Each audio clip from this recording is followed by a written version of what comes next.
to vlog number 5. We're up to 32 subscribers. So if you are a subscriber, then pop a comment down below and I'll give you a shout out next time. This week we're going to be looking at how to run a Maxxis high roller 24-inch tubeless. I'm going to be using this Rimpact insert and I'm going to be putting it on this wheel, which is the Hope Hub, on a Sun Rims MTX. Now, that's not entirely true. That's what I would have said last week, and it's what I did do. Unfortunately, at every stage of this, it has gone wrong.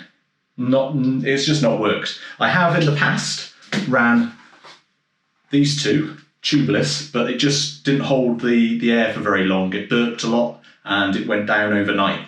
I thought that if I used this Rimpact insert, then that would help push out on the sidewalls and stop it from burping and losing air. Unfortunately, while it did do that to some extent, it just kept on going down overnight. So my first setup was running it with tubeless tape and a Schrader valve, but that didn't really work. So I put some more sealant in because I thought maybe it just needed more, because you are supposed to put more in, because if you've got an insert, then you're basically increasing the surface area that the sealant needs to work on. So you need to double your sealant. So I did that, still was losing air overnight. So I put the Rimpact valve in, thinking maybe that would help a bit. But no, still went down overnight. So I decided to strip it all down and took out the tubeless tape and used some Gorilla tape and built it up really thick. I used loads of Gorilla tape, and putting the tyre on was a really, really tight fit, a real struggle. And I thought, well, maybe that will work. To be honest, I didn't have much hope, and it didn't work. It just went down overnight. If anything, it went down a bit quicker. I could see that it was bleeding air through the nipple holes on the wheel, so not really convinced with the Gorilla tape, even though I used loads of it.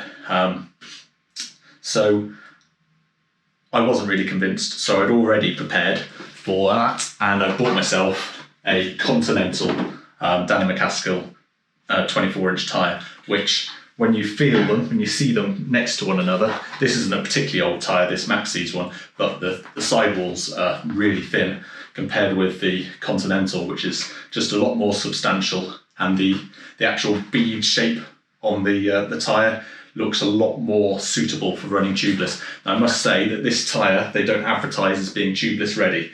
And if you buy it from Tarty Bikes, then you kind of invalidate any kind of warranty if you try and run it tubeless.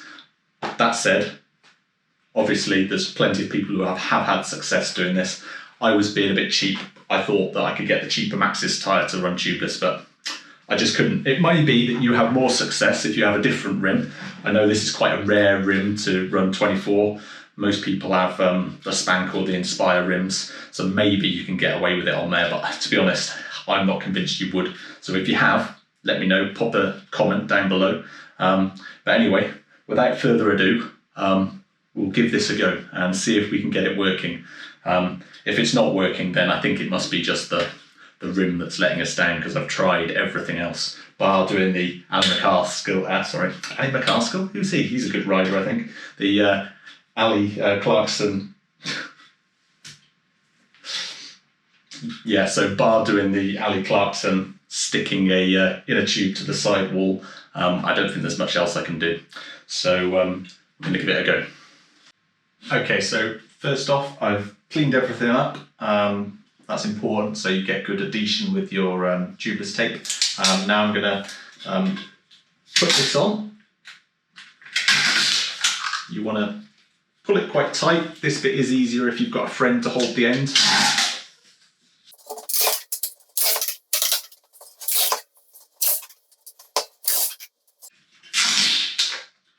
And now you want to overlap the joint a little bit. So you end up with double thickness over the valve.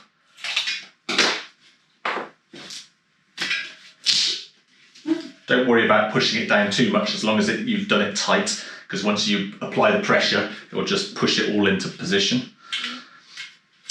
Next up, you want to get your valve. If you poke it through, you'll be able to find where you need to put the hole. Push on the rim, mark it. I use a little screw just to poke it in. Don't want to make the hole too big because you want it to be a snug fit. So if you have to push it in. Now this is a Presta rim, but I'm using the Rimpact Schrader valve because if you look at their website, it does say that you can do that. I know that Ali Clarkson doubles up this bit here with a bit more Gorilla Tape, but I'm going to try without that because I think it'd probably be okay from my experience on failing with the other one.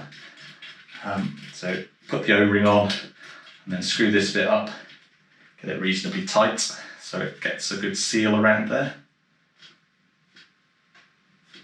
Okay, now these tyres are going to be quite a bit tighter, I think, than the Maxxis, so I don't know if it's going to work with putting the insert on first, but I'm going to give it a go. So this is the Rimpact insert, which I got because I hoped that it would solve the problem with the other tubeless setup. But it did feel better. I did give it a test, and it did feel better, like it wasn't surfing quite so much using this insert. If it looked like that went on quite easy, it didn't really the first time round. Right then, so next stage is make sure you got your logos lining up, so it looks professional, and then you want to get the whole tyre over the top of this. So don't worry about putting the bead of the tyre into the rim yet, you just want it to kind of like sit over the top. Now this was quite a struggle with the Maxxis tyre, which was a lot slacker. So I think this is going to be hard work.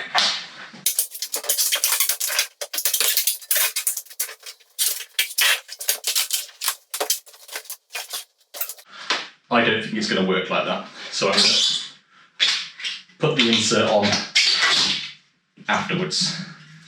Now, I'm just thinking there is actually a right and a wrong way to the orientation on this tyre, so which there isn't really so much with the Maxxis, so you need to bear that in mind as well.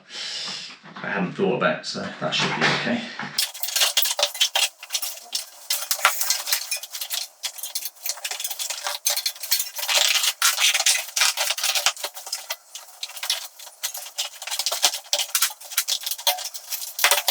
Okay, so I managed to get one side on. Now I'm going to try and fit the insert, which I don't think is going to be particularly easy.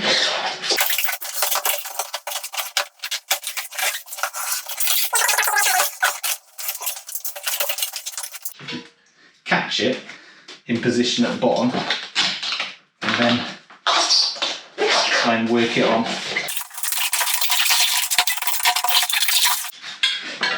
I'm going to try and not edit this out and fast forward it for you so it's not too boring, but I think it's kind of it's nice to see that people do struggle, because it can get frustrating when you watch videos and everyone makes it look super simple.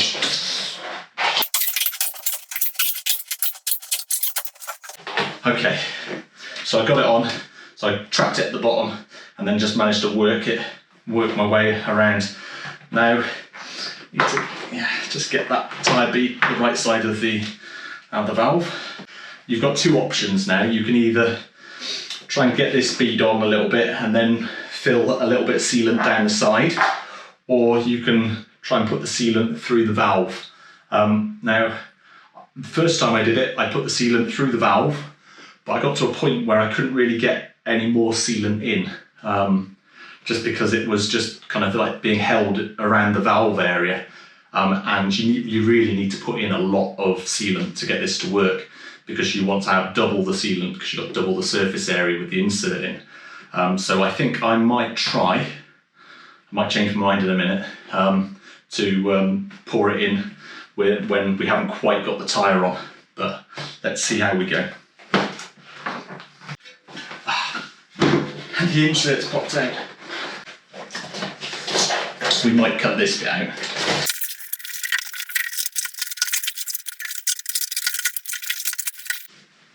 Okay, back again. Inserts back in, logos are lined up. Let's try and fit this tyre again. Second bead.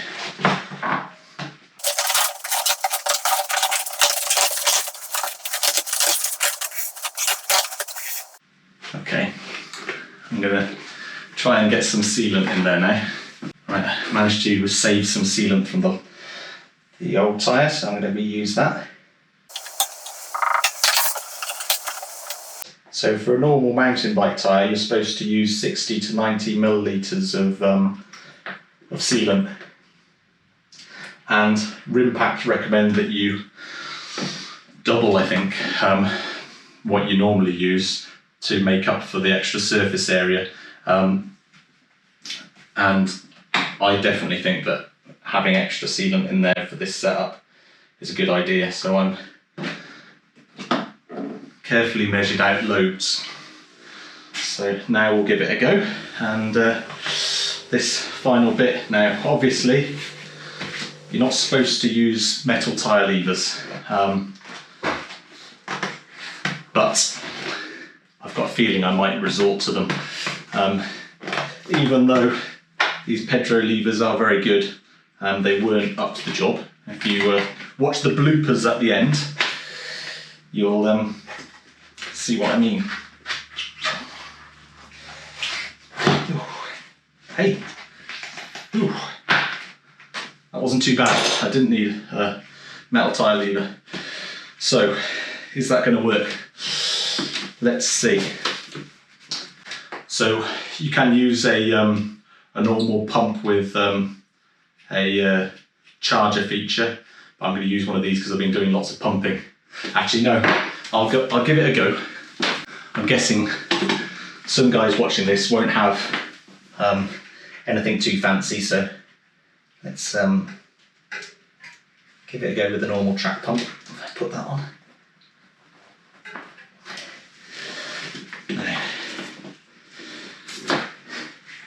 How fit am I feeling?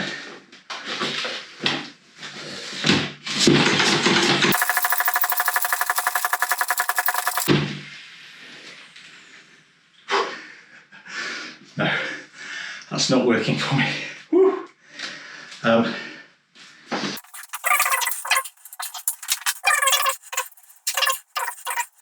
So I'm going to cheat.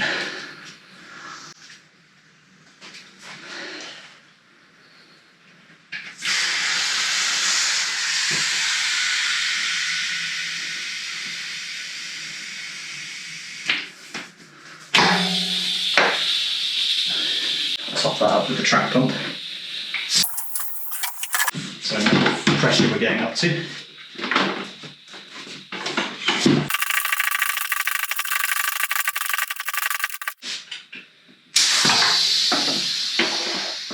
Okay, right. I've pumped that right up to 60 psi, and hopefully I'll be able to run it a bit lower than that, but just to set it up and leave it like this overnight.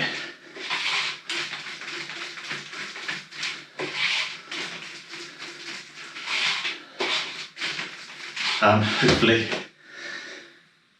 it will stay up. So that all seemed to go quite smoothly. There's no sign of anything bubbling through even, which I definitely had with the Maxxis tyre. So far so good. Nothing coming through the spoke holes. Valve looks all right. So I'm quite confident that this is going to stay up, but if it doesn't, then I will add in a little extra to this video saying part 2 still to come. I hope this was useful to some people. I'm trying to create videos that inspire people to give things like this a go, or just encourage people to get out and ride a bit. So if you are liking the content, then pop a like down and subscribe. It's probably the best way to encourage me on this. Next video will be me doing a little bit of enduro practice at some secret local downhill tracks. And then after that, I'm doing the Hope PMBA Great Weight Enduro. So I'll try and get some video of perhaps the practice doing that. Okay, till next time. So I started this channel to try and give back to the community, so it seems only fitting to give away my spare Rimpact insert. They come in a pack of 2, and I don't really need one for the front of my bike. So if you can prove to me that you are a student with a 24-inch trials bike in need of this insert, then I will post it to you in the UK free of charge. If it's somewhere else in the world, then you'll have to pick up the postage. But I think that's still a pretty good deal. I'll pin a comment down below once somebody's said they want it, and subscribe and like to my video. Now I've got these tyre levers, they're Pedro ones, they're really good. Oh, what was I saying about those levers?